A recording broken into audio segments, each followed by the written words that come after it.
Markets have pulled back recently, so let's take a minute to put what's happening into perspective. U.S. equity markets have pulled back from recent highs, with the S&P 500 currently down roughly 8% from its peak. While this can feel unsettling, this type of move is well within the range of normal market behavior. Historically, markets experience pullbacks of around 5% almost every year, and declines of 10% or more tend to occur roughly every 12 to 18 months. In fact, we haven't seen a decline of more than 10% in the S&P 500 in over 2 years, which is actually a longer than normal stretch without a correction. In other words, volatility like this is not unusual. It's a normal part of long-term investing.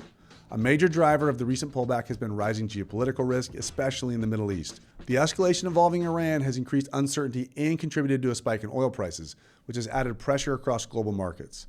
Higher energy prices can raise concerns about inflation and economic growth, which in turn impacts investor sentiment. At the same time, interest rates have remained elevated, with the market adjusting to a higher for longer rate environment.